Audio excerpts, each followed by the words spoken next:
Assalamualaikum warahmatullahi wabarakatuh. Apa kabar Anda pemirsa Garuda TV? Senang sekali saya Eli hadir kembali tentunya menyapa Anda tentunya untuk program Rembuk Jatim. Dan di hari ini spesial kita akan berbincang tentang bagaimana PAD Jatim dan bagaimana juga menggali potensi yang baru untuk Jawa Timur. Dan tamu kita sangat luar biasa untuk podcast kita di hari ini. Beliau yang merupakan Ketua Komisi C DPRD Provinsi Jawa Timur, ada Bapak Adam Rusdi yang sudah bersama dengan kita. Assalamualaikum, apa kabar Pak Adam? Assalamualaikum Mbak Eli. Sehat untuk hari ini? Alhamdulillah sehat Mbak. Wah, suasananya cerah, kita ngobrol tentang yang baik-baik, artinya kita akan ngobrol tentang PAD Jawa Timur, begitu kan? Mungkin Pak Adam bisa membuka dulu obrolan kita di hari ini. Seperti apa kondisi PAD di Jawa Timur, Pak Adam? Terima kasih Mbak Eli. Lama nggak ketemu Mbak Eli ya? Banget. Kita kayaknya kalau ngobrol, kalau nggak ngomong investasi, PAD gitu Iya, ya, nggak jauh-jauh dari nggak jauh-jauh domainnya dari- Komisi C. Betul. Baik. Gimana Pak? Terima kasih Mbak Eli terkait Oke. dengan PAD Jawa Timur Jatim. di tahun 2026 nanti. Siap. Itu kita ada mengalami penurunan sekitar 2,1 triliun Siap. dari transfer keuangan daerah Mm-mm. dari pemerintah pusat kepada pemerintah daerah. Oke, Tentu ini sangat mempengaruhi fiskal anggaran kita, baik. apalagi hari ini pemerintah Provinsi Jawa Timur Oke. berupaya untuk terus meningkatkan pembangunan infrastrukturnya, Mm-mm. di samping untuk pendidikan dan kesehatan yang menjadi domain utama Domain dalam utama. Oke. APBD Provinsi Jawa Timur ini. Baik, sebenarnya apa sih ketika ditanya yang menjadi sumber utama dari PAD di Jawa Timur itu sektor apa aja Pak Adam? Baik, sumber utama dari PAD Jawa Timur itu pertama adalah pajak. Baik. Pajak ini terdiri atas berbagai macam hal, yaitu pajak kendaraan bermotor, Ya, kemudian pajak bea balik nama kendaraan bermotor, siap. kemudian ada PBBKB, pajak bahan bakar kendaraan bermotor, Ya. kemudian ada pajak MBLB, mineral bukan logam dan batuan, dan Siap. ini adalah sesuatu yang baru bagi Pemprov Jatim. Ya. Kemudian ada pajak air permukaan, yang terakhir adalah pajak retribusi, dan yang paling terakhir sendiri adalah pendapatan lain-lain yang sah. Oke. Itu semisal bunga, deposito. Berarti kalau ditanya apa yang paling besar itu lebih pada pajak Pajak. kendaraan. Pajak kendaraan bermotor. Pajak kendaraan bermotor. Betul. Sudah cukup maksimalkah kita di sektor itu Pak Adam? Yang pertama terkait dengan pajak kendaraan bermotor ini, kita mengalami perubahan yang cukup signifikan karena efek dari Undang-Undang Nomor 1 tahun 2025, yaitu tentang hubungan keuangan pemerintah pusat dan pemerintah daerah. Baik. Nah, di sana kita hanya mendapatkan option pajak sekitar 25%. Tapi kita yang memungut ini, kita Baik. memungut pajak, tapi kita hanya mendapatkan option pajak. Lainnya dikembalikan kepada kabupaten kota. Oke. Kalau sebelum itu kan kita mendapatkan sekitar 60%, 40% untuk kabupaten kota. Dalam pemungutan ini tentu ada beberapa kendala-kendala yang dialami oleh rekan-rekan Bapenda. Semisal contoh ada masyarakat yang masih belum terjangkau, Siap. seperti daerah pegunungan dan lain sebagainya. Sehingga kami terus memberikan advice kepada Bapenda atau UPT PPD kabupaten kota yang ada di wilayah masing-masing kabupaten kota untuk Baik. jemput bola kepada masyarakat. Nah, ada semacam titik payment di sana agar memudahkan masyarakat. Dan kami pun juga menyarankan kepada pemerintah agar menggunakan e-channel. E-channel. Oke. Dan alhamdulillah hari ini e-channel kita digunakan sekitar 65%. Dan kabar baiknya masyarakat kita khususnya Jawa Timur ini adalah masyarakat yang sangat luar biasa. Oke, kenapa begitu? Apa temuannya didapatkan Pak Adam? Wajib pajak kita itu ada 85%, Masya Allah. dan itu yang tertinggi di Indonesia. Kesadarannya dari masyarakat Jawa Timur berarti Betul, cukup tinggi cukup begitu tinggi. ya. Baik, baik. Sehingga ini yang kemudian menjadi daya tarik bagi para investor, Investor karena juga. masyarakat kita ini cenderung masyarakat yang sangat ramah Oke. dan taat, kira-kira begitu. Sadar dan taat pajak, Iya. begitu ya. Baik, baik. Pak Adam, sebenarnya Komisi C menyikapi perubahan aturan itu seperti apa? Bapak tadi menyebutkan memang ada beberapa perubahan begitu kan dalam aturan pajak tadi. Bagaimana Komisi C menyikapi itu, Pak? Tentu kita selaku Komisi C DPD Provinsi Jawa Timur yang pertama menerima ya segala Oke. aturan, karena ini adalah aturan pemerintah pusat. Tetapi di samping menerima itu tentu kita harus memiliki yang namanya kreativitas untuk meningkatkan sektor pendapatan yang lainnya. Oke, Jadi di sektor lain begitu ya. jangan kita terlalu berharap kepada transfer pemerintah pusat kepada pemerintah daerah. Jangan juga kita terlalu mengandalkan option pajak yang kemarin. Tentu kami berharap potensi-potensi pendapatan selain pajak itu bisa kita maksimalkan. Seperti BUMD.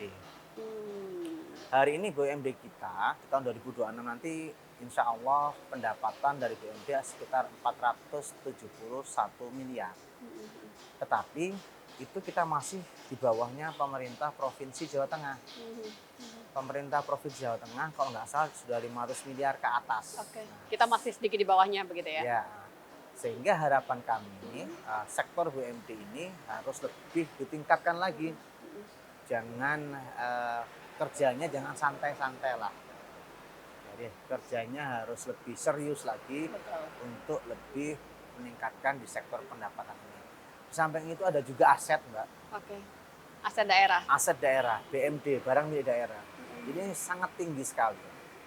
Dan hari ini tercatat ada sekitar 4.000 sekian aset, di mana kita ada sekitar yang aset yang belum termanfaatkan dengan baik atau yang sudah termanfaatkan itu hanya sekitar 1.500. Oke. Banyak yang masih nganggur berarti ya. Nah, karena apa? Aset-aset nganggur ini memang adalah kantor-kantor dari pemerintah Provinsi Jawa Timur. Kami sudah melakukan des aset dengan seluruh OPD dengan memastikan dan meminta data kepada para OPD ini kira-kira aset mana yang sudah disewakan, aset mana yang belum disewakan, aset mana yang aset idle, dan aset mana yang masih aset menganggur. Nah, kami klasterisasi di situ. Dan termasuk yang kelima adalah potensi pendapatan selain aset. Semisal contoh, kami kemarin sempat berdiskusi dengan salah satu rumah sakit di wilayah Surabaya, daerah Rumah Sakit Mataram, dan juga milik Pemprov Jawa Timur. Yang bersangkutan menyampaikan bahwa rumah sakitnya sudah tidak ada lagi space kosong untuk disewakan ataupun untuk dikerjasamakan dengan pihak ketiga. Kami sampaikan di rumah sakit mata itu adalah lalu lalang motor, lalu lalang mobil yang cukup banyak. Coba berpikir kira-kira apa yang jadi potensi. Bisa nggak di sana kita pasang billboard untuk iklan dan lain sebagainya. Baru terbuka juga para OPD, para rumah sakit. Oh, jadi bisa kira-kira. Tapi tentu itu juga harus kita lakukan kajian. Oke, betul. Visibility butuh kajian study. sebelum nantinya itu Betul. dilakukan begitu. Jangan ya. sampai kita membuat sebuah reklame, tapi justru malah merugikan. Oke. Justru malah kurang bagus potensinya. Nah, makanya kami selalu sampaikan kepada para OPD bahwa setiap aset itu pasti memiliki potensi. Betul. Dimanapun aset itu pasti memiliki potensi. Oke. Tinggal bergantung bagaimana kajian untuk wilayah tersebut. Kan tidak mungkin banget dong kita ngomong Surabaya berbicara tentang konteks pertanian. Ataupun untuk wilayah pertanian, nah, di area pegunungan kita bikin apartemen di sana, kan sangat tidak mungkin banget. Sehingga visibility study sangat penting untuk setiap pemanfaatan aset tersebut. Baik, nanti kita bisa lanjut kembali. Masih ada banyak hal begitu ya yang bisa kita obrolkan. Kita harus nyantai dulu nih Pak Adam. Kita sedikit-sedikit santai dulu. Nanti kita masih akan lanjutkan kembali obrolan kita. Terima kasih.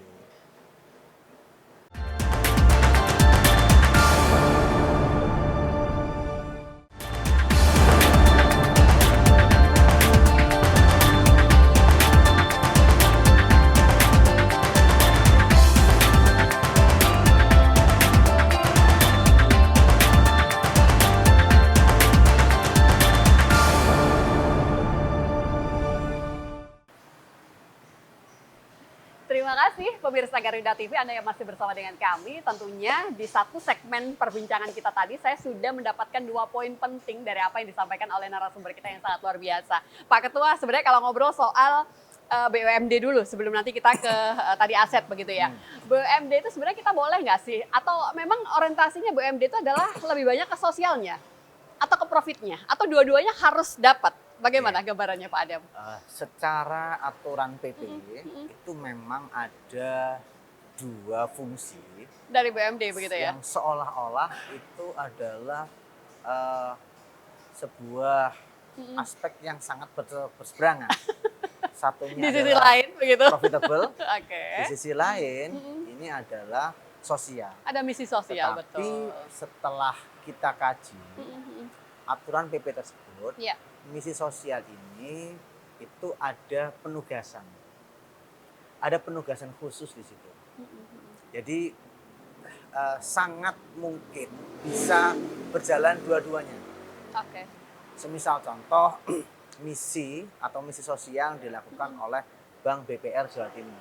Baik. Bank BPR Jawa Timur ini memiliki program yang namanya Prokesra, Program Kesejahteraan Rakyat. Siap. Yang program ini digunakan untuk para pelaku UMKM kecil, Oke. usaha kecil. Kalau kita berbicara kredit pada umumnya, itu kan 12%, Mbak. Oke. Kalau KUR pemerintah itu 6%. Oke. Maka kita 3%. Dan pemerintah Provinsi Jawa Timur Siap. itu mensubsidi untuk kredit sekitar 9%. Itu ada penugasan khusus. Oke. Sama halnya kapan waktu pemerintah melakukan operasi pasar dengan menugaskan perusahaan Puspa Agro atau Jatim Geraha Utama Ya. untuk melakukan penjualan beras SPHP kepada masyarakat agar penjualan tersebut untuk menekan harga beras pasar yang cukup tinggi. Sehingga laporan keuangannya harus dipisah. Nah, tapi dari sisi juga memang ada kewajiban dari BUMD untuk aspek sosial, yaitu mengeluarkan dana CSR, Corporate Social Responsibility. Dan itu pun juga ada aturannya, secara aturan Undang-Undang PT di situ. Jadi walaupun ini memiliki penugasan ataupun fungsi yang berbeda, tapi ini adalah tetap seperti satu keping mata uang, 2 sisi mata uang yang bisa berjalan bersama-sama. Jadi bergeraknya BUMD itu harus 2 aspek itu tadi ya, antara sosial dan juga profitable begitu ya Pak ya? Penugasan Mbak ya. Penugasan. Harus penugasan. Kalau nggak ada penugasan ya jangan dong. Oke, semuanya sesuai dengan penugasan yang ada. Dinas sosial dong. Oke, jadi semuanya harus sesuai begitu ya. Bapak, kalau untuk aset sendiri begitu kan, sebenarnya kita kalau bicara soal data, ngelis begitu, berapa banyak aset yang dimiliki Jawa Timur, kita sudah cukup sesuaikah untuk data kita yang kita miliki Pak Adam?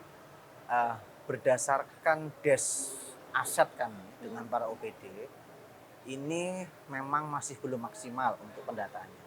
Tetapi kami terus berupaya dan ya katakanlah dari 100% sekarang sudah jalan 70% lah Mbak. Sudah jalan 70%. Jadi memang masih ada beberapa aspek-aspek yang harus kemudian kita tekankan dan kita maksimalkan dalam aspek pengelolaannya. Dan kita pun hari ini berupaya menggunakan e-channel untuk aset ini dengan kita membuka aplikasi siap sewa jatim.com. Jadi beberapa jenis aset yang ada di Jawa Timur itu bisa diakses melalui aplikasi tersebut. Sebenarnya semua aset itu bisa ya pada akhirnya berubah untuk menjadi sebuah pendapatan daerah. Bisa. Apapun bentuknya. Apapun bentuknya. Okay. Selama kita betul-betul mengetahui visibilitas tadinya. Oke. Semisal contoh di wilayah Sidoarjo itu ada aset tanah. Tetapi ada salah satu pengusaha yang ini cukup terkenal, saya nggak boleh sebut nama kan nggak ada iklannya di sini, rugi dong kita ya kan. Akhirnya membuka lahan tersebut dan jalan juga hari ini. Dan kami sebagai komisi DPR Jatim memastikan kepada para pengusaha ini secara regulasi, keamanan dan kenyamanannya. Kami dari Komisi C selalu menekankan kepada para OPD, para investor ini selama sudah sesuai kajian dan lain sebagainya, tolong semua izin ini dipermudah. Karena ketika kita kemudian bisa menarik investor, multiplier efeknya ini banyak. Ada, betul. Jadi bukannya pendapatan saja, aset, tapi multiplier efek dari tadi. Investasi tersebut pasti akan memberikan dampak positif di wilayah sekitar. Oke, Bapak mungkin Pak Adam bisa memberikan salah satu contoh saja di Jawa Timur pemanfaatan aset yang sudah sesuai dan itu memang bisa mendatangkan pendapatan untuk Provinsi Jawa Timur. Ya, sebenarnya banyak Mbak ya. Kalau kita berbicara pemanfaatan aset barang milik daerah oleh Provinsi Jawa Timur, salah satu tadi yang saya sebutkan di wilayah Sidoarjo, kemudian di wilayah Magetan itu ada juga dijadikan kafe juga. Betul, betul. Kemudian ada di wilayah Probolinggo juga ada banyak. Jadi karena aset ini adalah aset milik Pemprov dan sudah dilakukan kajian dan boleh disewa 5 sampai dengan 10 tahun, sehingga itu kan sangat menguntungkan dari pengusaha. Kalau hanya sewa setahun 2 tahun tentu rugi dong. Kalau 5 sampai 10 tahun dia bisa menghitung break even point-nya sampai sejauh mana.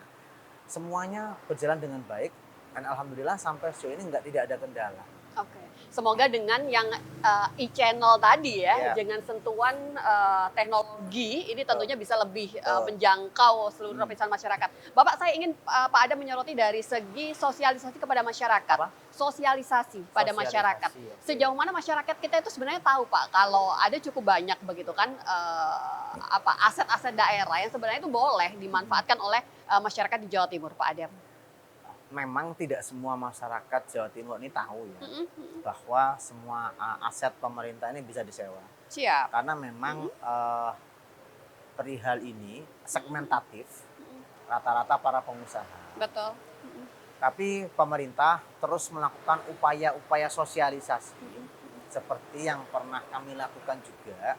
Kami mencoba untuk berkeliling bersama BPKAD Provinsi Jawa Timur untuk menyampaikan terkait dengan yang namanya potensi aset Pemprov Jawa Timur. Jatim, betul. Kami mengundang para pengusaha mulai dari HIPMI, Kadin, dan para pengusaha lokal semua.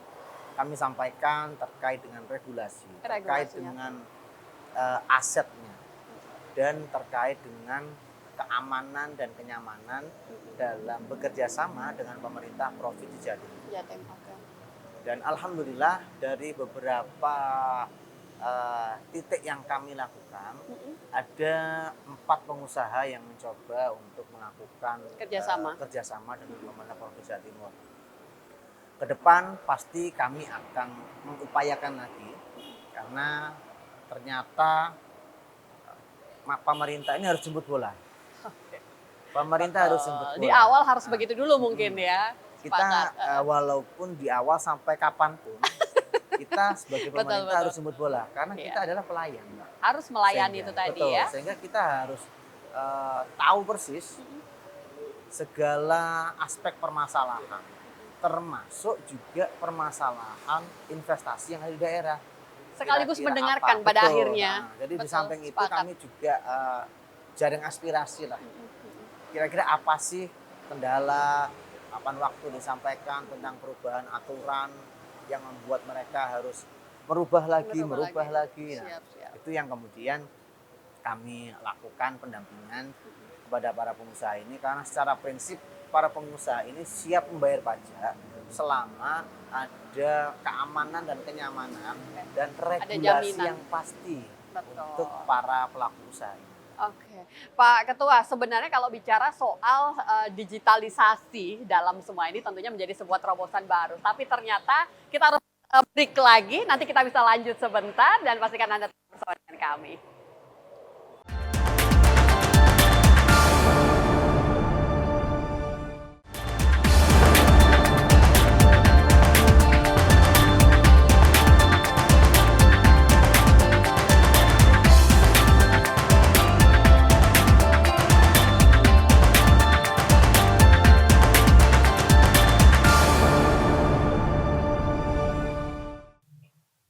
ketika berbicara soal digitalisasi, memang tujuannya salah satunya selain memperluas itu juga menghambat adanya kebocoran, begitu kan? Kadang ada banyak upaya begitu yang harusnya itu juga dipikirkan. Salah satunya itu tadi menghambat bagaimana kebocoran. Kita sudah kerja keras untuk bisa menghimpun yang baru, tapi kalau tidak menghambat adanya kebocoran juga hasilnya nggak akan maksimal, begitu kan? Bagaimana kalau untuk upaya digitalisasi yang ada di Jawa Timur, Pak Adam? Terima kasih Mbak. Terkait dengan digitalisasi, memang masih ada beberapa retribusi itu yang kemudian masih menggunakan pola-pola konvensional. Saya sepakat dengan yang disampaikan oleh Mbak Heli tadi bahwa dengan digitalisasi itu meminimalisir kebocoran. Betul. Seperti yang disampaikan oleh Pak Prabowo lah, kira-kira begitu. Dan di samping kebocoran, Mbak, akuntabilitas, transparansi ini akan lebih mudah kita dalam melakukan pengawasan. Siap. Dan kami sebagai DPRD selalu menyampaikan seluruh transaksi, baik itu OPD maupun BUMD, itu kalau bisa cashless dan digitalis dan dilakukan digitalisasi, sehingga kita bisa melakukan controlling di sana. Kalau kita tidak bisa melakukan controlling di sana, itu sangat repot. Nah, salah satu hari ini yang agak susah untuk melakukan digitalisasi ini selalu kita tekankan, karena potensinya sebenarnya besar, tapi karena tadi bukan digitalisasi dan terlalu ribetnya perizinan, yaitu pajak MBLB, Mbak. Pajak mineral bukan logam dan batuan, ini yang tambang galian. Kami kemarin sempat turun ke beberapa wilayah seprovinsi Jawa Timur. Kami tanya, bagaimana mekanisme pembayarannya? Ya, mereka hanya didata berdasarkan wajib pajak saja. Hanya didata berdasarkan perusahaan saja. Kemudian kami cek, pasti enggak di wilayah Bapak Ibu sekalian itu ada yang ilegal. Setelah kami dedes, enggak ada Pak, jangan bohong. Masyarakat juga harus berani bersuara. Loh, ini bukan masyarakat, pemerintahnya. Oke, baik. Akhirnya saya tanting dong ke teman-teman pengusaha. Oh ada Pak, saya sampaikan. Ada Pak, bahwa ada yang ilegal juga. Nah, ada beberapa case yang sebenarnya baik, tetapi bisa menjadi tidak baik. Seperti apa itu maksudnya Pak? Yang ilegal pun tetap ditarik pajak. Nah, sehingga para penambang legal ini juga masuk keberatan. Lebih baik saya ilegal dong, sama-sama bayar pajaknya. Karena saya ngurus perizinan ini ribetnya naudzubillah. Asal Mbak Eli ketahui, ngurus perizinan tambang kemarin disampaikan oleh Kepala Dinas ESDM, paling cepat itu adalah 13 bulan. Paling cepat dan 13 bulan. Nah, kami menemukan case di Banyuwangi terkait dengan tambang ini. Ada tambang untuk penggalian, jadi luasnya sekitar 6 hektar. Dan itu adalah tambang pasir. Bukan gunung ya, tapi adalah tanah permukaan. Ini jika digali, itu hanya cukup waktu 6 bulan. Nah, sudah dilakukan penggalian, izin belum keluar. Setelah habis, selesai, izin baru keluar. Gimana coba? Nah, ini yang kemudian hari ini kami berupaya untuk melakukan perampingan perizinan. Ya, kami menyadari bahwa ESDM bukan kewenangan utama, tetap ada Kementerian ESDM. Itu karena apa sih sebenarnya Pak Adam? Berlapiskah sampai akhirnya? Berlapis. Ada ESDM, ada lingkungan hidup, ada kemudian urusan dengan perhubungan jalan raya. Jadi dengan kabupaten juga ada terkait dengan RDTK, tata kelola ruang, tata ruang. Sehingga itu yang kemudian membuat panjang. Nah, kami di bulan tanggal 11, 12, 13 nanti, kami akan ke Jakarta untuk kemudian mencoba berdiskusi agar mempermudah proses perizinan bagi para tambang ini. Dan kami ingin melakukan klasterisasi antara penambang rakyat dengan penambang besar. Harus di sana kita tentukan wilayahnya itu berapa hektar sehingga yang masuk penambang rakyat. Nah, yang khusus penambang rakyat tolong dipermudah izinnya. Kira-kira Ada dispensasi tersendiri. Ya. Bapak, sebenarnya apa tantangan terbesar kalau untuk digitalisasi di seluruh Jawa Timur? Adakah hambatan yang sedang kita hadapi, Pak Nah, Adam? kalau pajak ini sudah oke karena sudah berjalan. Nah, saya kembali lagi ke yang MBLB tadi itu. MBLB tadi itu karena kontrolnya ini melalui checker, Mbak. Rate. Nah, checker ini kan manusia. Semuanya manual. Checker ini manusia. Ya mohon maaf, bukan kemudian saya menuduh ya. Tapi dimungkinkan Ada faktor kelalaian. satu kelalaian, yang kedua kong kali kong mungkin ya. Mungkin itu. Nah, sehingga yang namanya sistem ini memang harus dibuat. Ya paling enggak untuk lewatnya kita buat pelang atau apa dan sebagainya. Tetapi yang namanya memang penambang ini gampang-gampang susah, kadang masyarakat setempat ataupun pengusaha setempatnya tidak menerima. Kayak contoh, ya mohon maaf, sempat ramai di Surabaya masalah parkir, digitalisasi parkir. Nah itu Tentunya kan ada beberapa tantangan yang harus ya dihadapi. kadang ada masyarakat yang tidak menerima digitalisasi. Tapi ini terus kita tekankan karena ini sangat penting bagi negara karena pemanfaatan pajak ini harus betul-betul kita maksimalkan karena pajak ini dari rakyat oleh rakyat dan Untuk rakyat. Oke, betul. Pak Adam, sebenarnya kembali pada obrolan kita di awal tadi, Bapak. Di awal Bapak menyebutkan memang adanya penurunan, tapi tentunya kita harus mengoptimalkan yang ada Ya. dan upaya menggali hal yang baru. Itu apa yang akan dilakukan oleh Komisi C untuk bisa mendorong itu semua, Pak Adam? Ya. Tentu kami melaksanakan itu berdasarkan tugas pokok dan fungsi kami, Mbak ya. Oke. Karena kan kami bukan pelaksana. Kami adalah legislatif yang kemudian fungsi kami dalam melakukan itu semua adalah pada fungsi pengawasan, legislatif, dan fungsi budgeting kami. Nah, dalam ketiga fungsi tersebut, kami berupaya secara maksimal untuk melakukan koordinasi seperti yang saya sampaikan di awal tadi dengan BUMD, kita memastikan bagaimana laporan kinerjanya, kita memastikan bagaimana dividennya, karena jangan sampai ada dividen yang terutang. Nah, BUMD kita ini ada yang utang loh dividennya, ada yang utang dividennya, sehingga itu terus kita tekankan dan kita pastikan sinergi dan kolaborasinya. Termasuk dengan aset tadi, kita terus menekankan bahwa pendataan dan database aset itu sangat penting. Jangan sampai aset ini hilang dan dikuasai oleh sekelompok masyarakat tertentu. Sehingga kami terus menekankan bahwa sertifikasi aset, pendataan aset, dan pengoptimalan aset untuk sewa, untuk pemanfaatan barang daerah ini bisa dilakukan secara maksimal. Pak, bicara soal BUMD ini kan menjadi salah satu yang nantinya akan diharapkan bisa menambah PAD di Jawa Timur. Seberapa sehat, Pak, kondisi BUMD kita sebenarnya? Kondisi BUMD kita tentu ada klasifikasinya, ada yang sehat, ada yang tidak sehat. Misal contoh kita berbicara Bank Jatim.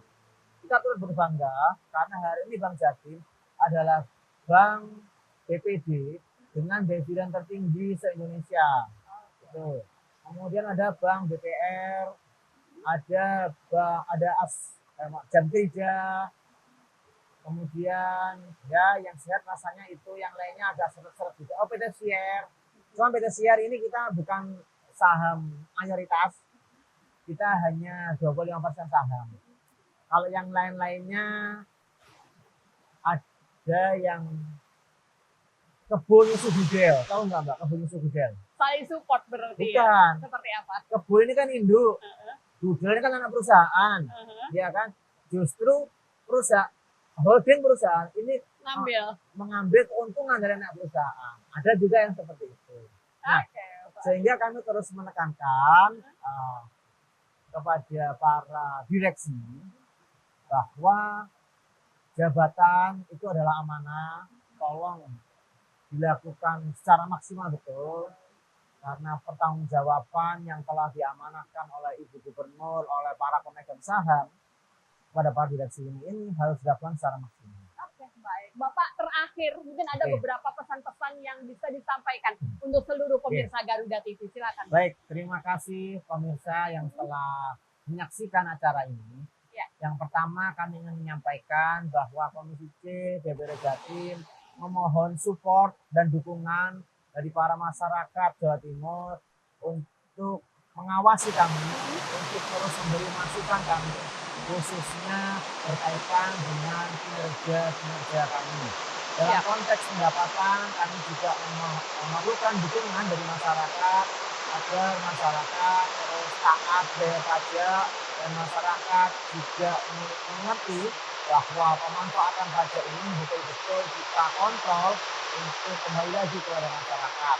Dan kami juga berpesan kepada pemerintah Provinsi Jawa Timur manfaatkan digitalisasi dengan baik untuk meminimalisasi kebocoran, karena dengan semakin minimnya kebocoran ini segala kemanfaatan akan kembali kepada masyarakat Provinsi Jawa Timur. Terima kasih atas acara ini, Mbak. Terima Siap. kasih atas undangannya. Oke. Semoga apa yang kami sampaikan ini Bermanfaat bisa gitu ya. kemanfaatan bagi semua masyarakat Jawa Timur. Kita juga terima kasih banyak insight baru yang sudah diberikan. Selamat kembali bekerja Bapak. Ya, Kita Pak. nantikan semangat barunya, cerita barunya tentunya hanya di Garuda TV. Terima kasih sudah membersamai kami dan insya Allah kita akan berjumpa kembali di lain kesempatan. Saya Eli, pamit undur diri. Wassalamualaikum warahmatullahi wabarakatuh. Waalaikumsalam.